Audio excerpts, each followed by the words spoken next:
तिम्रो उज्यालो रूपले म नि त फूल जस्तो फक्रन्छु। तिमीले चुल्ठोमा लगाइदिएको चाँप, मैले तिम्रो कोटमा सिउरेको चमेली। हावाले हाम्रो सुगन्ध अहिले पनि बोकेर हिँडिरहेछ। हावाले हाम्रो सुगन्ध अहिले पनि बोकेर हिँडिरहेछ। धन्यवाद। प्रेमको सीमा के हो तिमीलाई? मलाई प्रेमको यस्तो सीमा हुन्छ जस्तो त लाग्दैन। प्रेम चाहिँ मलाई जीवनको सर्वोच्च चेतना जस्तो लाग्छ होइन। फुललाई अति प्रेम गर्नुहुन्छ? हजुर एकदम। फुलसँग लगाव कसरी? मेरो फुलसँग लगाम चाहिँ बच्चैदेखि है। म मामा घरमा हुर्केको कालिम्पोङमा, अनि बस्तीमा हो, लदम बस्तीमा। अनि बस्तीको घर त अब माटो ढुङ्गाको सानो हुन्छ नि होइन।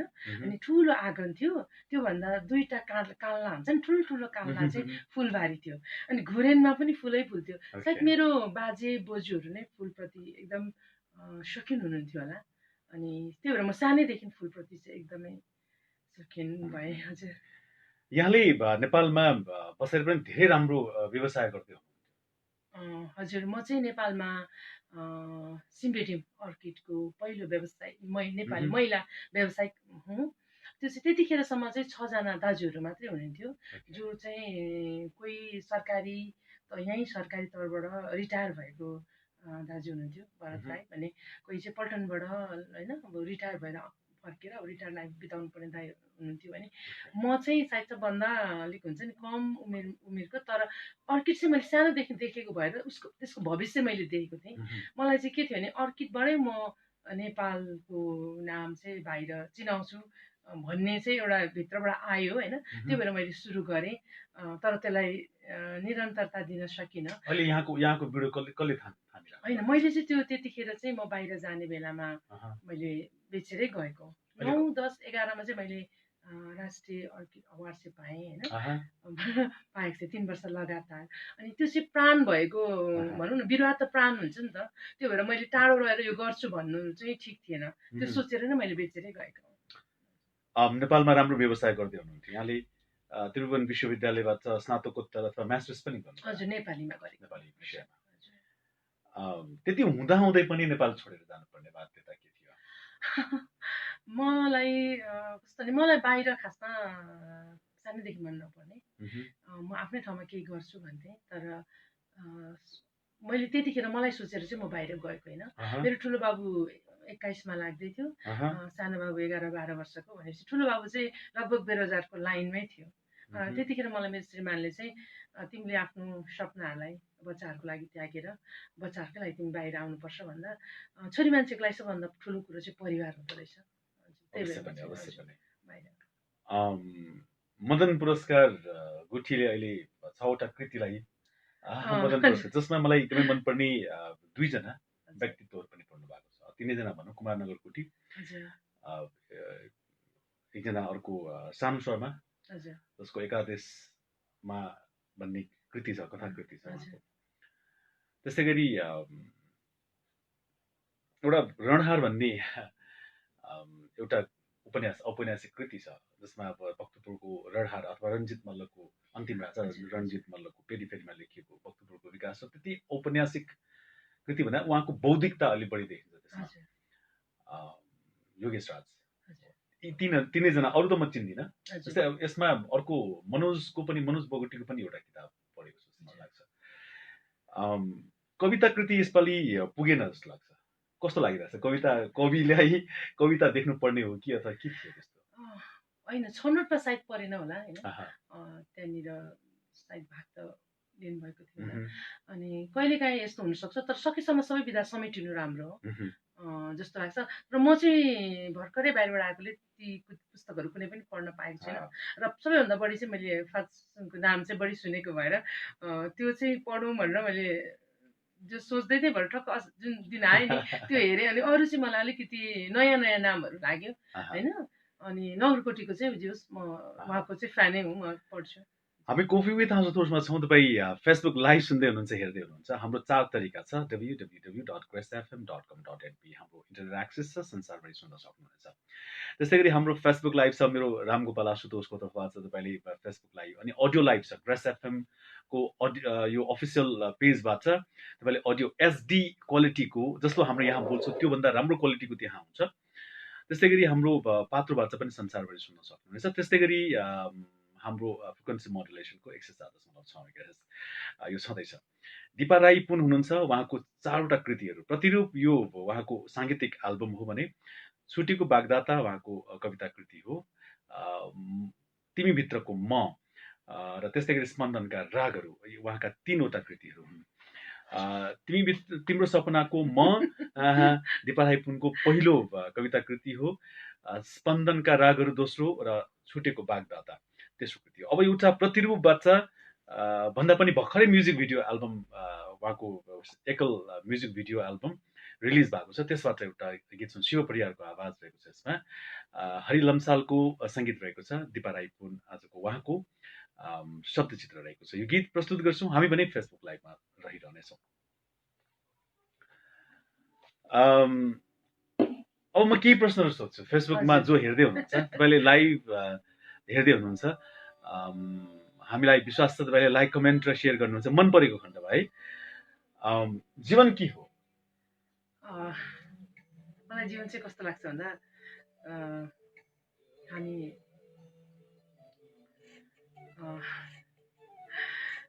एउटा हुन्छ नि कसरी हुन्छ, जीवनको व्याख्या गर्नु त वास्तवमा एकदमै गाह्रो छ। धेरैले धेरै किसिमबाट आफ्नो आफ्नो किसिमले व्याख्या गर्छन् होइन। तर जीवनलाई जोस् एउटा सकारात्मक किसिमले होइन, आफू अनि अर्का सबैको राम्रो सोचेर जन्म र मृत्युसम्मको त्यो दूरीलाई चाहिँ सायद जीवन भनिन्छ। जीवनबाट सुरु हुन्छ र जीवनमै अन्त हुन्छ। अङ्ग्रेजीमा एउटा पनि छ, life starts from cradle and ends with the grave भनेर भन्छ होइन। र शिक्षा पनि त्यही हो, जीवन एउटा शिक्षा पनि त्यस्तै हुन सक्छ। किन जन्मिनु भएको जस्तो लाग्छ? दिपा राई पुन यो धरतीमा किन आए जस्तो लाग्छ? मलाई चाहिँ कस्तो लाग्छ भने म आफूलाई चाहिँ म एउटा राम्रो कर्म गर्न जन्मेको होला जस्तो लाग्छ। प्रेम के हो? मैले प्रेम धेरै पटक मैले पनि भनेको थिएँ होइन, जीवनको एउटा सर्वोच्च चेतना हो। जब तपाईँ जीवन तपाईँ प्रेमप्रति तपाईँ त्याग गर्नुहुन्छ, त्यसबाट जुन एउटा ज्ञान होइन जुन हुन्छ, त्यो ज्ञान नै चेतना, त्यो चेतनाले नै तपाईँलाई समता भाव दिन्छ, करुणा भाव दिन्छ र मैत्री भाव दिन्छ। म त्यसलाई चाहिँ प्रेम भन्छु। र यो साथ एकदमै भनौँ न, यो चाहिँ के भन्छ सर्वव्यापी छ नि त, मलाई चाहिँ त्यस्तो लाग्छ। 90 लाख युवाहरू विदेशमा छन्, कोही अमेरिका, अस्ट्रेलिया, यो 4वटा महादेशहरूमा विभाजित छन्। उहाँहरू जो विदेशमा बस्नुहुन्छ, हामीसँग प्रेम छैन, जीवन त छ तर प्रेम छैन। प्रेम बिनाको जीवन कस्तो हुँदो रहेछ? मलाई चाहिँ कस्तो नि, प्रेम चाहिँ छ नै भन्छु म चाहिँ कि, तर त्यो प्रेम जस्तो भनौँ न, त्यो प्रेम चाहिँ आफैको प्रेम के, आफैसितको प्रेम होइन। र प्रेम त किनभने हाम्रो सृष्टि नै प्रेमबाटै भएको हो नि त होइन। त्यो भएर प्रेम छैन चाहिँ कसरी भन्नु भन्छु। र त्यो प्रेमलाई चाहिँ सात्विक प्रेम बुझेर र चाहिँ आफैप्रति प्रेम गर्न चाहिँ अबको समयले चाहिँ हामी आफैले सिक्नुपर्छ भन्छु।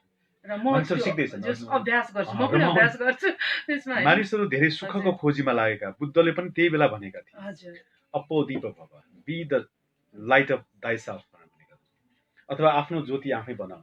हजुर, मानिसहरू सुख खोज्न हिँडेका हुन्छन्, टिप्न पनि सक्दैन। आज मैले भर्खरै एकजना मेरो एकदमै हृदयदेखिको प्रेमिल व्यक्तिलाई मैले भर्खर मेसेज गरेको थिएँ कि तिमी झरी परिरहेको छ, झरीमा ऊ पनि झरीमा जन्मेको, म पनि झरीमा जन्मेको मान्छे, अनि म युवा पुस्ता भनेपछि हुरुक्कै हुन्छु। एउटा कुरा त जुन बेलामा म सानो थिएँ कसैले पनि प्रोत्साहन पनि दिएन, कसैले यो औँला पनि दिएन अथवा केही पनि दिएन। र अहिले युवा पुस्तासँग म यसरी रहन्छु, केही सकेको गर्ने हो, केही छैन जस्तो भन्ने हुन्छ। अब यहाँ पनि त्यस्तै हुनुहुन्छ कि तिमी जाऊ झरीमा रुझ र जति पानी तिमीले भिज्न सक्यो र थाप पानी, जति थोपा पानी तिम्रो हातमा तिम्रो होइन त्यही हो। जति झर्यो तिमीले समेट्न नसकेको त्यही मै हुँ। हजुर जिन्दगीले यस्तै दिन्छ, हजुर जुन कुरा समेट्न सकेर त्यसलाई चाहिँ हामी खुसी यसरी नै बग्दै जाँदो हजुर रहेछ। हजुर मान्छे खुसी हुन जाँदैन। के भन्नुहुन्छ, सुख कि खुसी यहाँको? मलाई चाहिँ कस्तो लाग्छ भन्दाखेरि खुसी भनेको खोजेर भेट्ने चिज जस्तो चाहिँ मलाई लाग्दैन। खुसी चाहिँ प्रत्येकको आफैभित्र हुन्छ। त्यसलाई चाहिँ आफूले कस्तो गम्भीर कुरा, आफैलाई कस्तो गम्भीर कुरा। आफूले आफूलाई बुझेर त्यो खुसीलाई आफैले हेर्ने हो जस्तो लाग्छ मलाई चाहिँ। र जीवन भनेको चाहिँ जुन दुःख, वास्तवमा हामी दुःखकै लागि जन्मेका हौँ। म सधैँ हाँसिरहन्छु, तर पनि म के भन्छु भन्दा वर्तमान समय त कोसँग दुःख हुँदैन, कोसँग पीडा हुँदैन। किनकि अहिलेको समय र एउटा वातावरण परिस्थिति नै यस्तो छ कि त्यो बेगर त सायद जीवनै छैन जस्तो छ कि, दुःख बेगर त जीवनै छैन जस्तो लाग्छ। तर के भन्दाखेरि हरेक चिजको प्रमाण भइसकेपछि मात्रै सत्य मानिन्छ नि त होइन। हामी जन्मनु सत्य हो भने दुःख पनि सत्य हो। तर खुसी चाहिँ तपाईँले कहीँ पनि खोजेर पाउनुहुन्न। खुसी चाहिँ आफैभित्र छ, आफैभित्र। जस्तो नि जीवनमा जे आउँछ नि त्यसलाई जब मानिसले स्वीकार्नु जान्दछ नि, स्वीकार्नु सक्ने चाहिँ हुनुपर्छ। तब तपाईँ स्वीकार्नुहुन्छ नि, जीवन यति सहज र सुन्दर हुन्छ कि। तपाईँसँग आउने त दुःख हो, पीडा हो, खुसी हो नि, र तपाईँले सिर्फ सिक्ने भनेको स्वीकार्ने मात्रै हो। अब एउटा अर्को कविता सुन्छौँ, त्योभन्दा अगाडि म एउटा प्रश्न सोध्छु। हजुर प्रेम बिनाको जीवन त त्यो निरस कस्तो होला? बालुवामा पानी नभएको बालुवा जस्तै होला, अथवा त्यस्तै होला। प्रेम बिनाको जीवन त हुनै सक्दैन, एकदम अस्तित्व नै हुँदैन। जीवन बिनाको प्रेम कस्तो हुन्छ? मलाई चाहिँ जीवन बिनाको प्रेम चाहिँ हुन्छ जस्तो लाग्छ, तर आफैसँग चाहिँ हुन्छ जस्तो लाग्छ। जीवन बिनाको प्रेम चाहिँ आफैमा एकाङ्की प्रेम हुन्छ, एकाङ्की आफैमा हुन्छ, आफैमा प्रेम हुन्छ। अब एउटा कविता सुन्छौँ। मलाई यसमा धेरै कविताहरू मन परेका छन्, जसलाई मैले सस्वर वाचन पनि गरेको छु। तपाईँलाई मन परेको भन्नुहुन्छ कि? छुटेको बागदाता, त्यो एकदमै एउटा इतिहास र मिथकको दृष्टिकोणबाट अति अब्बल कविता हो। यो छुटेको बागदाता चाहिँ हामी सायद किराँती राईहरू धेरै जस्तो अन्यमा छैन, यो राईहरूकोमा मात्रै छ। बिहाको दिन चाहिँ छोरी चेलीलाई कर्मकाण्ड सारिँदैन, चुलाबाट निकालिँदैन होइन। र जब छोराछोरी हुन्छ, घर जम हुने पक्का हुन्छ, त्यसपछि चाहिँ बल्ल चुलाबाट निकालिन्छ। तर वर्तमान समय यस्तो भयो कि सबलाई अर्थ चाहिने भयो। पहिला जस्तो खेतीपाती गरेर बिहान बेलुका पुग्ने भएर मान्छे सन्तुष्टि भएन, र बाहिर जाने फर्किने समस्याहरू नि भएकोले बागदाताहरू पनि छुट्ने भयो। र कहिलेकाहीँ कसैको बाबाआमाहरू वृद्ध भइसकेका हुन्छन्, र बागदाता छुटेपछि के हुन्छ भन्दाखेरि त्यो केही तलमाथि भयो भने सम्पूर्ण कुरा फेरि माइतीले नै गर्नुपर्ने हुन्छ, घरकोले छुन पनि मिल्दैन। त्यस्तो समस्याहरू आउनु भएकोले गर्दाखेरि एउटा त यो संस्कार सबैलाई थाहा हुनुपर्छ, यो राम्रो कुरा हो भनेर पनि हो। अर्को चाहिँ यो खालको समस्या पनि वर्तमान आइरहेछ भनेर पनि मैले चाहिँ यो कविता लेखेको थिएँ। छुटेको बागदाता, सपनाहरू उडेर समय स्तब्ध उभिएको बेला, सुनसान मलाई तिमीले प्रेम गरेको छन्, म प्रतिको निश्चलता मायालु लाग्यो मेरो निम्ति। दूर देशबाट पनि चिम्सो आँखा अझ चिम्सै पार्दै मायाको मिठो धुन सुनाउँदा, हत्केलाले आँसु पुस्दै मलाई हाँस्दै बाँच्नु भन्दा, तिम्रो त्यो सम्मान र आदर बुझेर अझ बेसी माया लाग्यो मेरो चिम्से। तिमी पो कहाँ कहाँ बिरानो मुलुकमा जहाँ म पुग्नै सक्दिनँ, यहाँ त हेर तिमीले हिँडेको गोरेटोमा तिम्रै पाइतालाको डुब छ। नेवारो गगुन र भर्लाको पातमा लहरेर डाले घाँसमा तिम्रै हत्केलाको छाप छ। यादले आँखा रसाएको बेला माथि गौचरणमा जान्छु तिम्रो बाँसुरीको धुन सुन्न। साँच्चै तिम्रो पटुकी खै जहाँ मेरो माया बाँधेर बाँसुरी भिरेको हुन्थ्यो, हाँस्दै हाँस्दै मलाई अँगालेर सुई सुई पार्दै गाई बस्तु धपाइरहेको हुन्थ्यो। एक दिन गोठालोबाट फर्कँदा मलाई उपरतली लागेर फत्राक फत्राक भएको हेर्न नसकेर जङ्गली नलागोस् भन्दै कम्मरमा खुर्मी सिउरी दिएको आज जस्तै लाग्छ। अहिले सम्झिँदैछु त्यही बेला तिमीले मेरो अन्तस्करणमा मुटु पो सिउरी दिएछौ। सट्टामा मेरो मुटु लिएर घर लागेको तिमी हुटहुटी भएर आमा र आप्पालाई भनेर घाम डुब्दै गरेको एक साँझ कोङ्पी र खिदीलाई 2 चुन्डो सगुन बोकाएर मलाई माग्नु पठाएछौ। सगुन आप्पाले सारेर सबैलाई बाँडिदिँदा स्वीकारोक्ति बुझेर छड्के नजरले मलाई हेर्दा लाजले रातो भएको गाला सम्झदा अझ सेलाए जस्तो लाग्दैन। फुलबुट्टे रुमाल गाँठो पारेर बैनामारी नौमती बाजा बजाएर साइडमै लगेथ्यो। समयले कहाँ दियो र हामीले सोचे जस्तै बाँच्नु। जुनले च्याएको मन पर्थेन तिमीलाई, चिसोले गिजाएको झनै मन पर्थेन। आमा र आप्पाको सपना टोङमा र खुसेको घरजम बसाउने, माइती राजा भएर जिउनु थियो। रात भागेर घुम्ती काट्दा मेरो चुल्ठोमा झाँप सिउरेर देउरालीमा आँसुको फुलपाती चढाएर तिमी हिँडेथ्यौ क्षितिज पारी कता कता। प्रत्येक बिहानी मलाई छाडेर जाँदै गरेको देख्छु। तिमी कहाँ पुग्यौ कुन्नी, समस्या जिउको तिउनै भेट्छु। त्यस बेला धरै आँसु खस्दा सप्लेटी ढुङ्गा जस्तो तिम्रो छातीमा बिसाएर सुस्ताउन मन लाग्छ। आऊ अब त मेरो नेप्टे, मेरो आमा र आप्पा डाँडाको घाम जुन जस्तै हुनुभयो, तिमी आएपछि मलाई बागदाता दिने।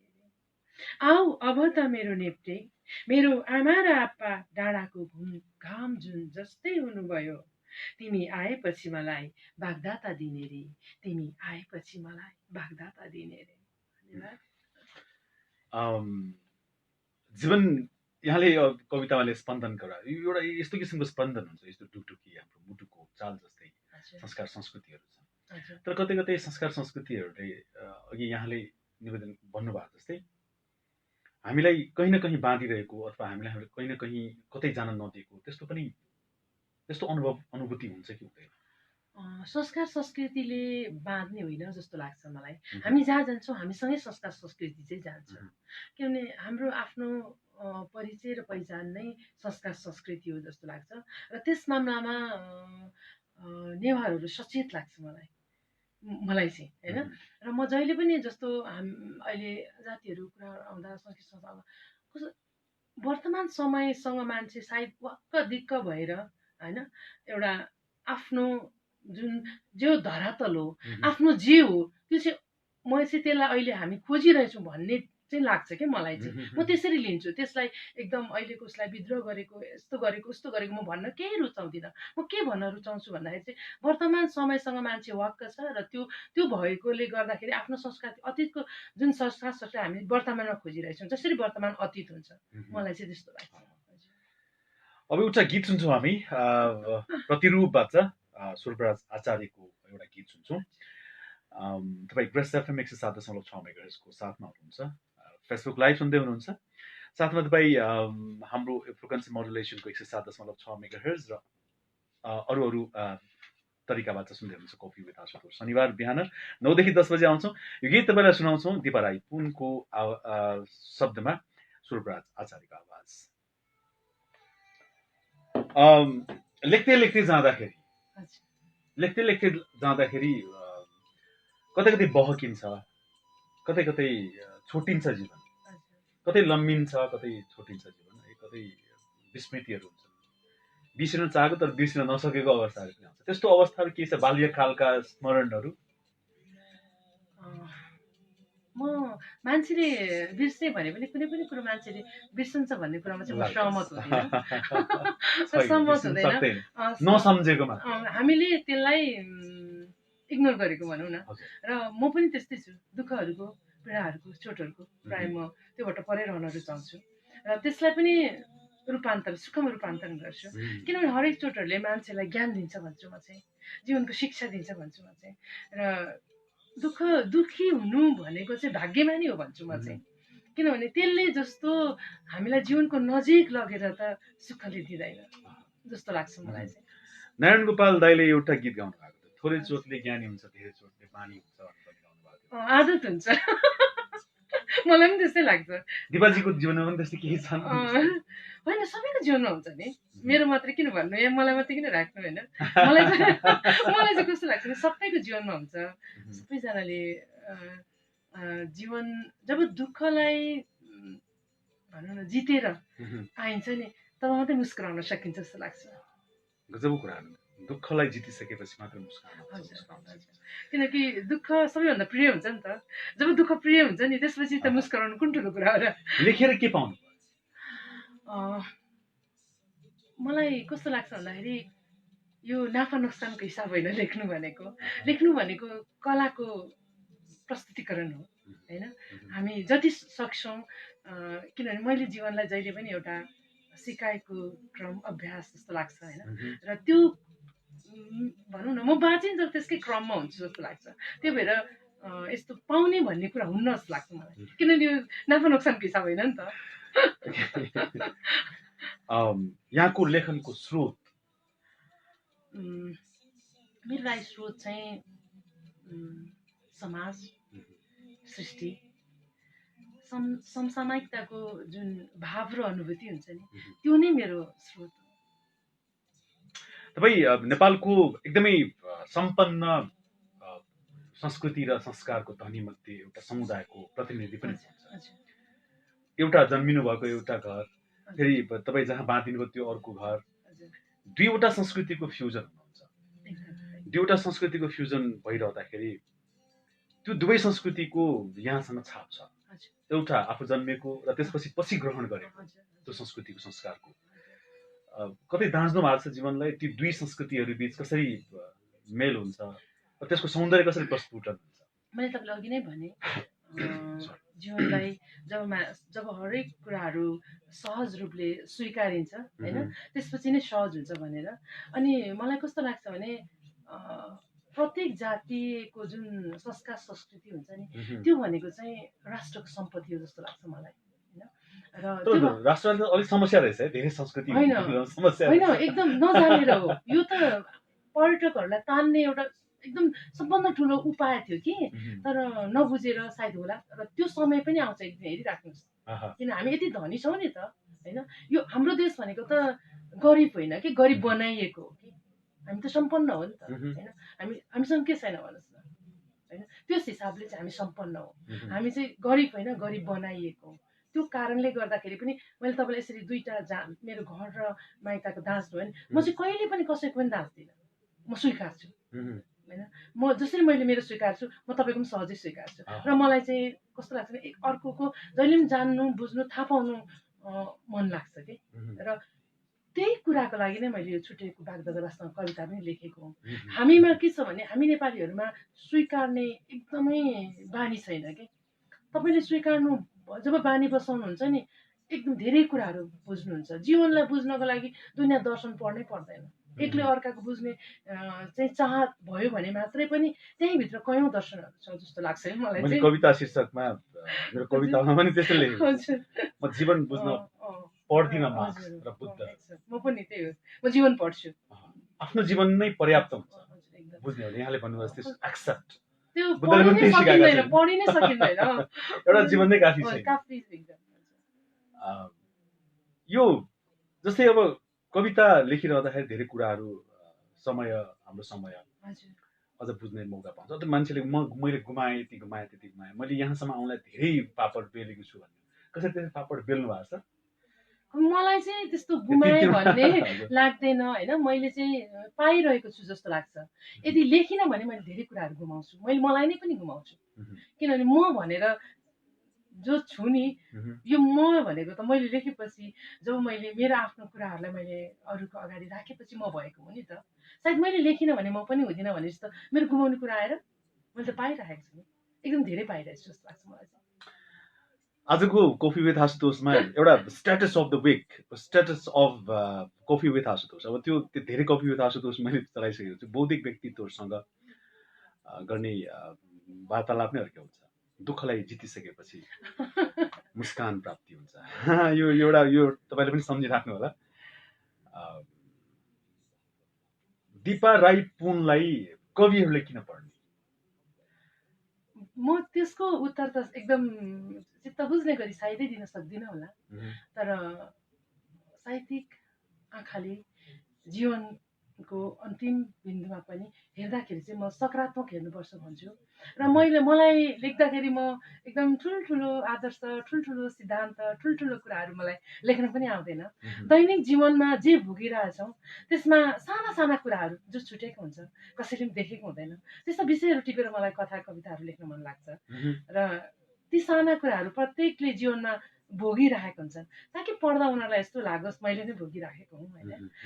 मैले अनि तर त्यो चाहिँ पाठकले गर्ने मूल्याङ्कन हो। मैले यसै कारण मलाई पढ्नुपर्छ भन्नु चाहिँ म कहिले पनि भन्दिनँ। त्यस्तो लाग्छ। दुईवटा कवि यो साहित्यिक फाँटमा दुईवटा दर्शनहरू, धेरै दर्शन पाइन्छ, तर महत्त्वपूर्ण दर्शन मध्ये एउटा बजारको दर्शन र एउटा जीवनको दर्शन। भनेपछि यहाँ बजारको दर्शनबाट चाहिँ टाढा हुनुहुन्छ र जीवनको दर्शनसँग नजिक हुनुहुन्छ। यो दर्शनले, यहाँको जीवनको दर्शनले अथवा सकारात्मक दर्शन, चिन्तन, मनन अथवा त्यो सोचले पाठक वर्गमा कस्तो प्रभाव छोड्छ? अहिलेसम्म त मैले होइन, मलाई जतिजनाले भन्नुहुन्छ होइन, म तिम्रो पढ्दाखेरि चाहिँ मैले लेख्नुपर्ने कुरा तिमीले लेखिदियो जस्तो लाग्छ भने त्यो नै सबैभन्दा मनपर्छ मलाई। मैले लेख्नु थियो तर तिमीले लेखिदियो। धेरैले त्यो कविता पनि कहिले कहिले लेख्छन्, मान्छेले भन्छन् कि टेपा राई पुन यति बेफुर्सद संसारमा हुनुहुन्छ, अथवा एउटा अमेरिका भनेको एउटा संसारै हो, छुट्टै संसार। धेरै मान्छेहरूको युवाहरूको त्यो ढुकढुकी र यो डेस्टिनेसन पनि हुन्छ होइन, मेरो यो ड्रिम कन्ट्री भनेर भन्छ। त्यो खास त यो कन्टिनेन्ट हो, कन्ट्री भन्दा पनि कन्टिनेन्ट हो, र छुट्टै महासागर अथवा महाबस्ती। त्यो ठाउँमा सृजना उत्सव गरिराख्नु भएको छ यहाँ। हामीले कस्तो भने सकेसम्म हामी कन्टिन्यू गर्नु खोज्छौँ, तर धेरै परिस्थितिहरूले मिल्दैन होइन। तर पनि हामी गर्दाखेरि चाहिँ जस्तो सबैजनाको ड्युटी सकिएपछि हामी 7-8 बजे गर्छौँ, 10 बजेसम्म। अनि त्यो गर्ने टाइम पनि बेलुकै हुन्छ। सृजना उत्सवमा धेरैहरूको आरोप के छ भने अनुहारहरू त्यही दोहोरिरहन्छ त्यहाँ।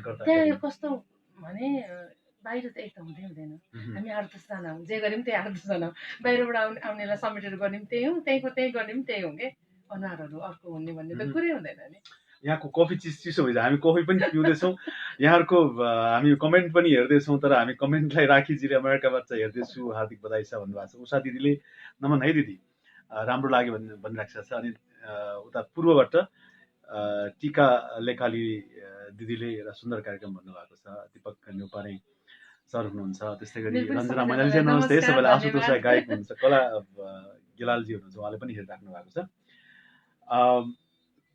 अब नेपाली साहित्यको विकासको कुरा हुन्छ, अमेरिकाबाट पनि नेपाली साहित्यको जस्तो किसिमको जहाँ नेपाली जहाँ फैलिएका छन्, यी सबैले आफ्नो आफ्नो तरिका हुन्छ, तर नेपालमा बस्ने मानिसहरूले अर्कै दृष्टिकोणले हेरिरहेका हुन्छन्। यो प्रश्न अब हामी लाइभमा जाँदैछौँ, लाइभमा यो प्रश्न सोध्नेछौँ।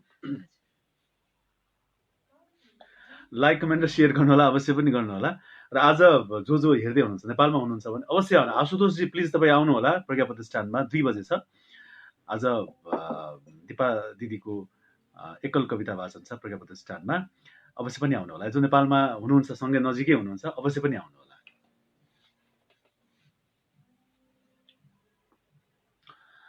कफी विथ आशुतोष नै हो यो ग्रेस एफएम 107.6 मेगाहर्जको यो साप्ताहिक कार्यक्रम हो। शनिबार एक बार आउँछ, बिहान 9 देखि 10 बजेसम्म। पल पलको साथी हजुरको टुकटुकी आशुतोष। अनि साउन्ड एन्ड टेकमा रामहरि, एकदमै गतिलो प्राविधिक सहयोगी। हामी फेसबुक लाइभ पनि छौँ, अडियो लाइभ र अडियो भिजुअल लाइभ पनि मेरो फेसबुकबाट तपाईँले हेरिराख्नु भएको छ। फ्रिक्वेन्सी मोडुलेसनको 107.6 मेगाहर्ज छँदैछ। भक्तपुरको यो सौन्दर्य बाहिर झरी परिरहेको छ र यहाँ झरी जस्तै कविताहरू, सुन्दर कविताहरू बर्सिरहेका छन्। एउटा अर्को कविता सुन्छौँ। झरीको कुरा आयो, झरीको कुरापछि दिपा राई पुनका 3वटा कविता कृति र एउटा साङ्गीतिक एल्बम छ प्रतिरूप, जसमा 8वटा गीतहरू रहेका छन्। यसमा विशन मुकारुङ, सुनिता थेगिम, स्वरूप राज आचार्य, सिरी विजन अधिकारी र मेलिना राई, रजिना रिमाल, त्यस्तै गरी राजेश पायल राई, मेलिना राई र त्यस्तै गरी यो विनोद राईले यसमा आवाज दिनुभएको छ। छुट्टा छुट्टै यसमा सङ्गीतहरू रहेछ। कुन गीत अहिले म चाहिँ यहाँनिर भक्तपुरको झरीमा छु होइन, तर मैले बोस्टनको झरीमा लेखेको कविता सुनाउनु मन लाग्यो है। झरी अमेरिका गए पनि माटो छुँदाखेरि त्यही सुगन्ध त्यही आउँछ सुगन्ध आउँछ। नेपालमा आउँदैन त्यही सुगन्ध आउँछ कविताको शीर्षक छ झरी। तर प्रदूषणको मात्र फरक हुन्छ है फरक एकदम, त्यहाँ चाहिँ त्यो हुँदै हजुर। हुँदैन। झरी। बोस्टनमा झरी परिरहेछ, मेरो मनमा किन कृष्णवीर झरिरहेछ। आहा, बस ट्रेनभरि यात्रुहरू गजक्क न्यानो बसेका छन्। म घुम ओढेर घरतिर आउँदै गरेको भेल काट्न दौडन्छु। घरि आले लगाउँछु, घरि कुलो काट्छु। यी यात्रुहरू जस्तो हात बाँधेर कहिले बस्नु होला कल्पन्छु। म चढेको बसलाई उछिनेर स्कुल बस गयो। मलाई हेरेर हाँस्दै केटाकेटीहरू हात हल्लाइरहेथ्यो। म नदी किनारमा उभिएर सुस्केरा लगाउँदै ट्विन चढी स्कुल जाने केटाकेटीहरूलाई निशब्द हेरेर प्रार्थना गरिरहेँ, सकुशल घर फर्की आउनु है भन्दै। हातमा च्यापिएको किताब हो कि भाग्य, हरेक दिन मृत्युसँग युद्ध गरेर भविष्यको कर्म टोकी निराश बेरोजगार। छाती चसक्क भएर झरेको आँखाको पानी झरीसँगै बिलाइरहेथ्यो।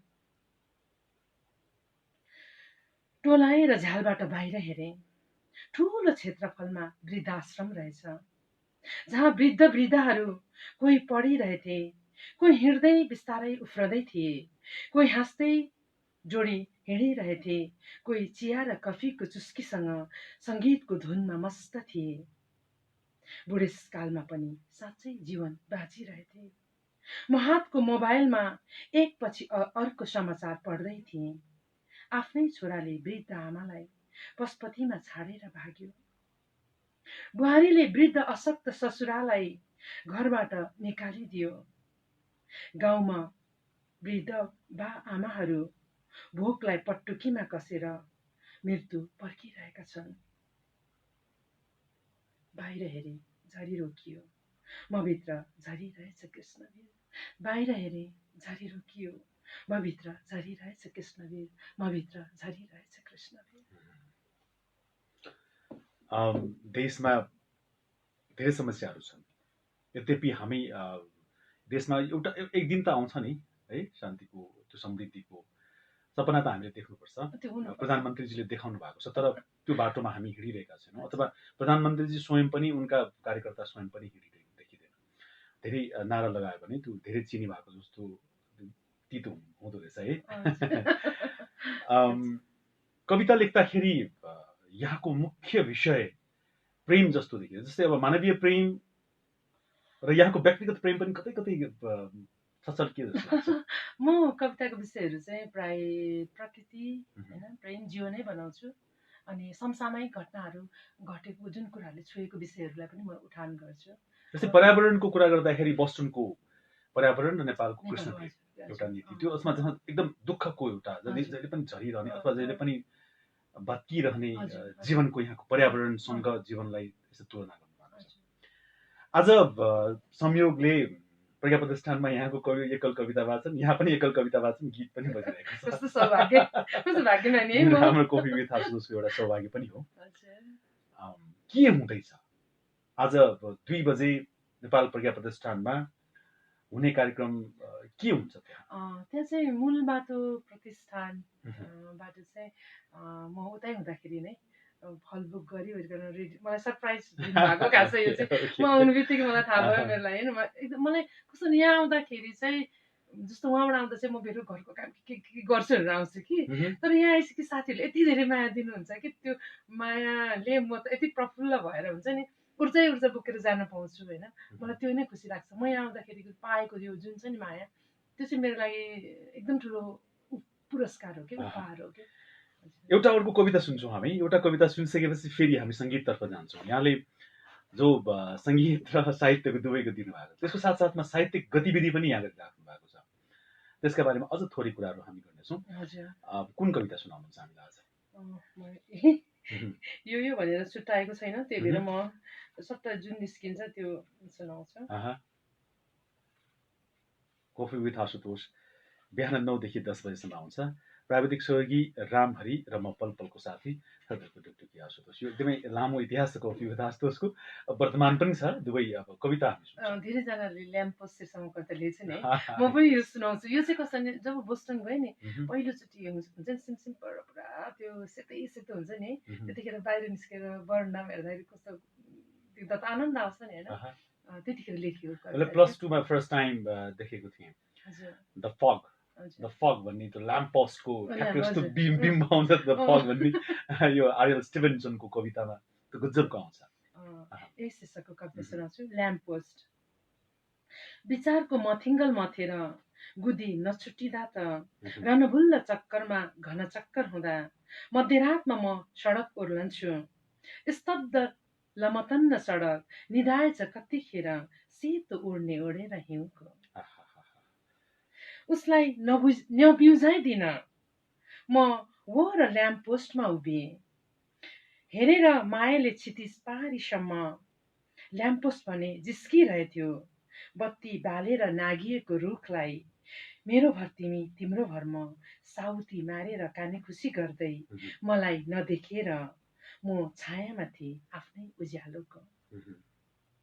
ऊ पर हेरेको त सडक कुद्दै रहेछ बौलाएर।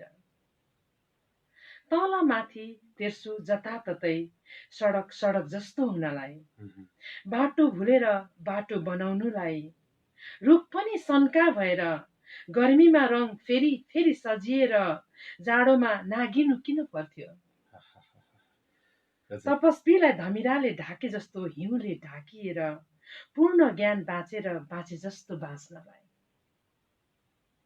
म जीवन बाटो हेर्दैछु क्षितिज पारी दूरीमा जीवन ल्याम्प पोस्टको छायाबाट। म जीवन बाटो हेर्दैछु क्षितिज पारी दूरीमा जीवन ल्याम्प पोस्टको छायाबाट। जीवन ल्याम्प पोस्टको छायाबाट। सरी, म श्रोता दर्शक जो सुन्दै हुनुहुन्छ हेर्दै हुनुहुन्छ, मैले खास द फग विलियम हेनरी डेभिसको कविता हो। मैले आरएल स्टिभेन्सन भने मलाई एउटा अर्कै कविताको छाप थियो। यो विलियम हेनरी डेभिसको यो फग भन्ने कविता अति नै छुने कविता थियो। जसमा एउटा क्यारेक्टर हुन्छ, मान्छेले खास बिम्ब बनाउँछ, चरित्र बनाउँछ। कवितामा पनि कथामा पनि एउटा चरित्रको चित्रण गरेको हुन्छ, त्यो परिवेशको भित्री आँखा र बाहिरी आँखाको कम्पेयर गरेको द फग होइन। जो मान्छे बाहिरी आँखाले हेर्ने मान्छेहरू पटक पटक ठेस लाग्छ, ठोकिन्छन्, लड्छन्, तर जो भित्री आँखाबाट हेर्छन् ती मानिसहरूको कन्फिडेन्ट लेभल नै अर्कै हुन्छ। बच्चा बेलामा छाप परेको कविता मध्ये एउटा। यहाँले नेपाली काव्यिक क्षेत्रमा उतापट्टि अमेरिकामा बस्टनमा रहेर यहाँले एउटा सृजना उत्सव गर्नुभएको छ, गर्नुहुन्छ यहाँले समय समयमा। त्यसको मुख्य थिम के हो?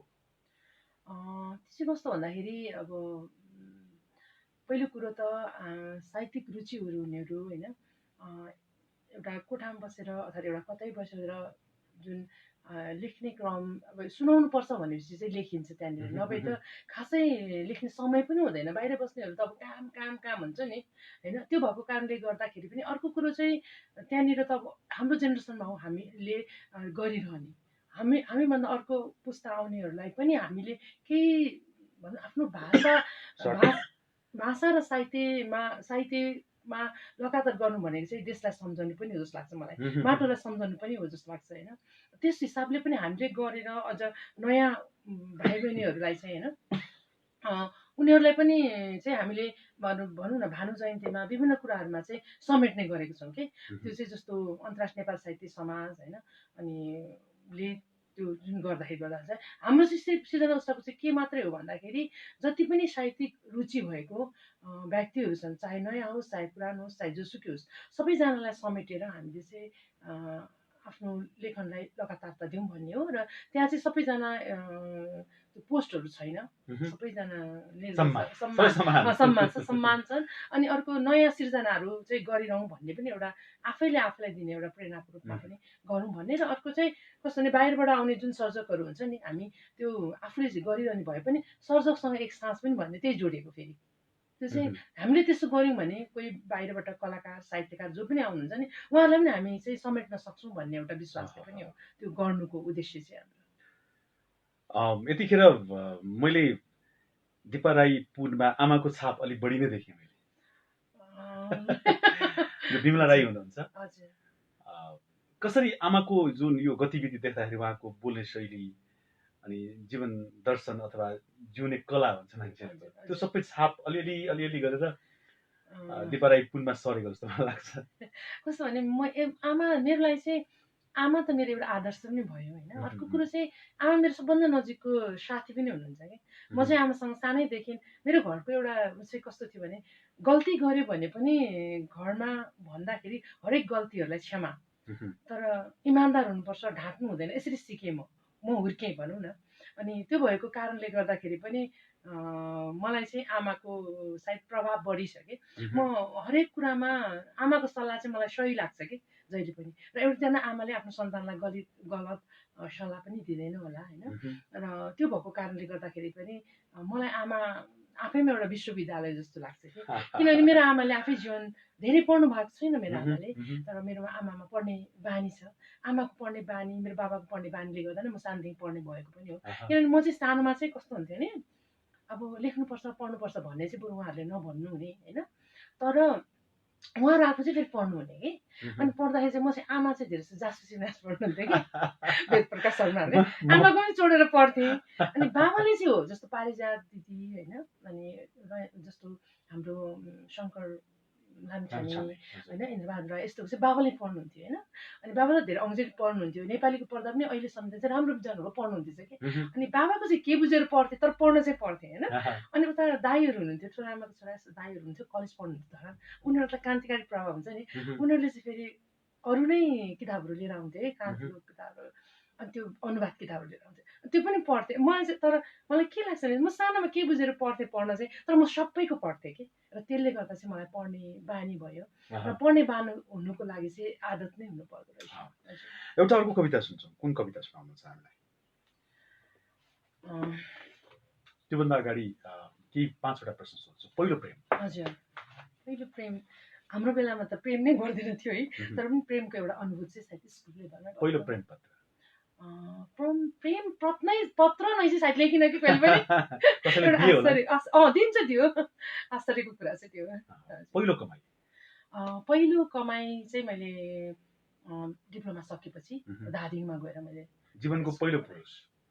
पहिलो पुरुष बिहापछि। बिहापछि नै हो। पहिलो गीत यहाँले लेख्नु भएको? मेरो गीत त अहिले गीत चाहिँ स्वरूप राज आचार्यले जुन गाउनु भएको छ पहिलो गीत त्यही रेकर्ड गीत। पहिलो कविता? मेरो पहिलो कविता चाहिँ कक्षा 4मा पढ्दा मान्छे सबै एउटै। पहिलो क्रस? पहिलो क्रस खै स्कुल कलेज। यहाँको एकदमै मनपर्ने ह्यान्डसम व्यक्तित्व, महिला वा पुरुष जो पनि हुन्छ? एकदम ह्यान्डसम व्यक्तित्व दिमागमा नै राखेको त मलाई कस्तो लाग्छ नि, मैले भने नि मलाई सबैजना असल लाग्छ, राम्रो लाग्छ भने नि, त्यो भएर पनि होला कहिले पनि जीवनमा एउटा समवन स्पेसल भन्ने चाहिँ मैले कहिले गर्नु भएन। मलाई कसैप्रति यस्तो सम्मोहित हुनु भएको छ?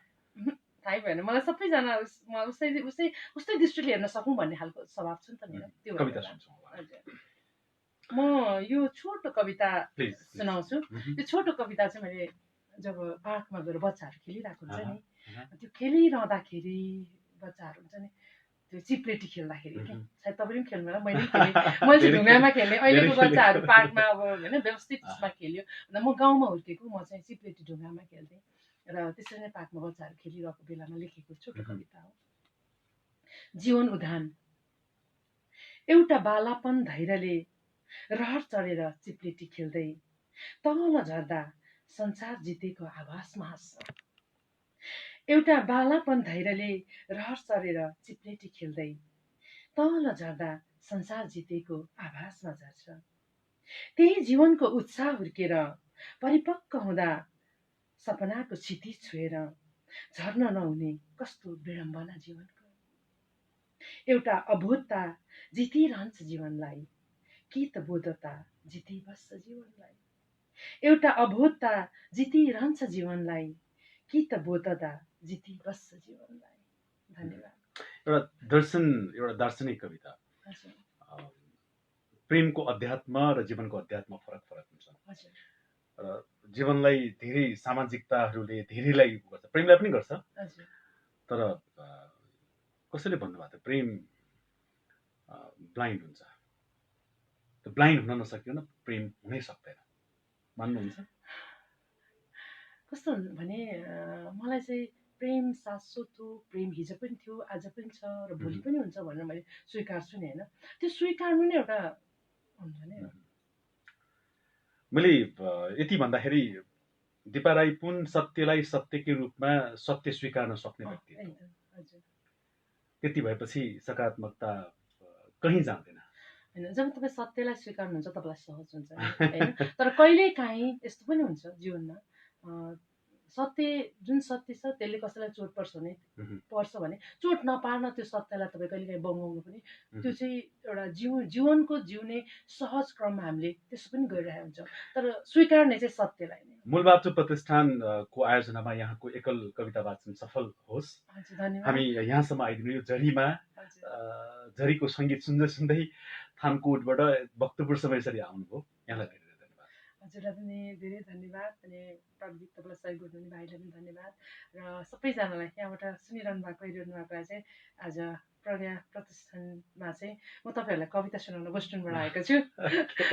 कविता सुन्नको लागि आउनुहोस् होइन। झरीमा कविता सुन्न मजा हुन्छ, रमाइलो हुन्छ। त्यही भएर म सबैजनालाई निम्तो पनि यहीँबाट भन्न चाहन्छु। धन्यवाद। आज दिउँसो 2 बजे, दिनको 2 बजे प्रज्ञा प्रतिष्ठानमा कमलादी काठमाडौँमा दिपा राई पुनको एकल कविता वाचन हुँदैछ। यही मौसममा, यही मौकामा त्यो मञ्चमा यहाँहरूलाई आमन्त्रण गर्न चाहन्छौँ। यो बोनस यो कास्टिङ मात्र हो, यो कविताहरू त्यहाँ बोनस कविताहरू सुन्न पाउनु हुनेछ, अवश्य पनि आउनु होला। यहाँको आमन्त्रणको प्रतीक्षा हामी रहनेछौँ। यहाँको उपस्थितिको मतलब हामीले आमन्त्रण गरेका छौँ, यहाँको उपस्थितिको हामी प्रतीक्षा गर्नेछौँ। अन्य कुनै कार्यक्रममा आउनेछौँ। कफी विथ आशुतोषलाई आज मिल्ना राईको आवाजमा एउटा गीत छोड्दै Ramhari, thank you very much. सुनेर साथ दिनुभयो, धेरै धेरै धन्यवाद। र तपाईँले फेसबुकमा आज लाइक, कमेन्ट र सेयरिङ गर्नुभएको छ, हामी खुसी छौँ। अमेरिकादेखि विभिन्न ठाउँहरूबाट छ। रवि दाई जो मेरा आदर्श गजलकार हुनुहुन्छ, उहाँले पनि कमेन्ट गर्नुभएको छ। दिलीप राई जो विदेशमा बसेर उहाँ नयाँ नयाँ गजलको पोस्टहरू हुनुहुन्छ। आनन्द श्रेष्ठजी उहाँ पनि बोस्टनमै हुनुहुन्छ, सायद न्युयोर्कमा हुनुहुन्छ, उहाँले पनि कमेन्ट गर्नुभएको छ। थ्याङ्क यू भेरी मच राखीजी, सबैलाई हामी धन्यवाद दिन्छौँ। अब यो गीत छोड्दै सबैजनालाई धन्यवाद, नमस्कार, हार्दिक नमस्ते, have a good day. Thank you very much. यहाँले कमेन्ट गर्नुभयो, लाइक गर्नुभयो, सेयर गर्नुभयो, यहाँलाई धेरै धेरै धन्यवाद। नमस्ते।